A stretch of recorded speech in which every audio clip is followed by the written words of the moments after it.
Ms. Titus. Thank you, Mr. Chairman, Ranking Member, and thank all of you for being so brave for what you did before and what you're doing today to tell your story. And you deserve our attention, and we want to hear from you. There's been a lot of pontificating up here with no questions, but you are the ones who really can advise us and inform us. I'd like to pick up on the last question about the communication between the administration and any of you all. Communication is a two-way street, and I know you have influence. You were in a previous administration. Mr. Mann, we've heard about all the connections you have. Did any of you, the two of you I'd ask first, reach out to the administration and express concern that, like the Inspector General's report, that this agreement that we were going to pull out was really abandoning Afghanistan, or that the Taliban would take over? You're in the field. Did you express that concern to them as part of the intelligence that they gathered, Mr. Mann?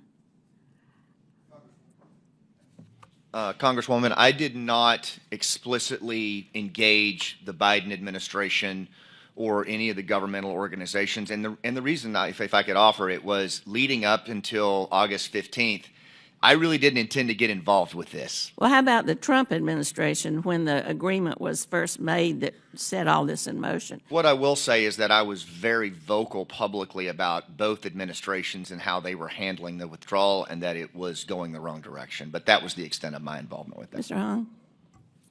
Congresswoman, prior to August 15th, 2021, I had retired to private life and was not involved with policy matters at this level anymore. Okay. And it was only because of the urgent need that myself and many of the volunteers you see seated behind me saw that we jumped back into the fray.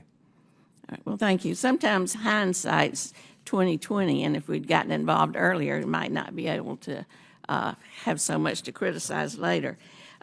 You know, you talk about abandoning the Afghans. I don't want to abandon them again. So I'd like to ask you, every one of you, how you feel about the Afghan special immigrant visas. We heard from Mr. Cicilline how it took longer. There was a backlog. A lot of them had been cut out. We know that members of this committee, including 16 Republicans, voted against speeding up the Afghan special visas. Would that not be helpful now to maybe right some of the wrongs that occurred back August? Just go down the row and tell me if you do support extending those visas. Yes, I think the SIV program is a very important program to help our Afghan allies.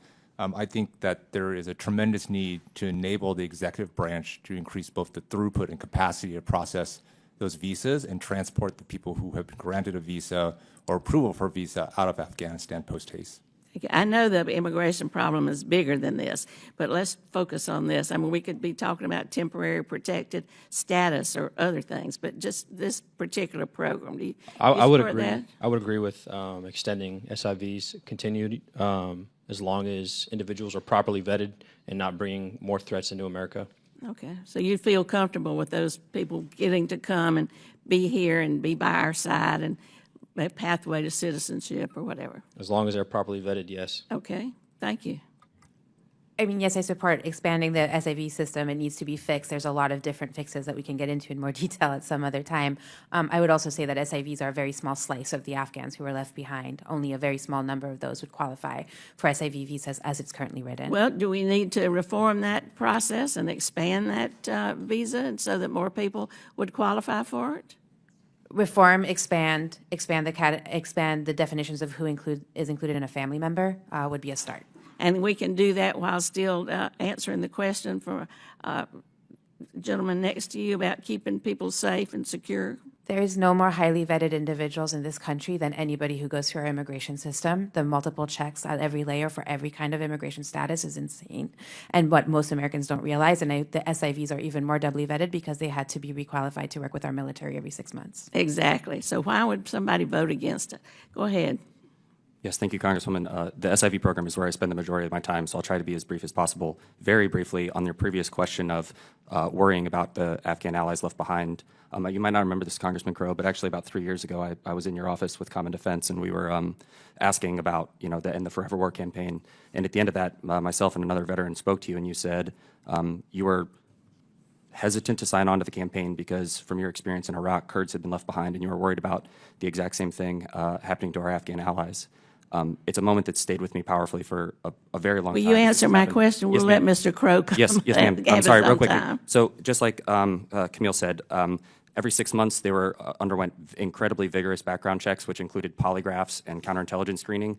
During the security screening process itself, they go through 17 different intelligence agencies kind of database checks. It takes 4 to 7 years to get an SIV.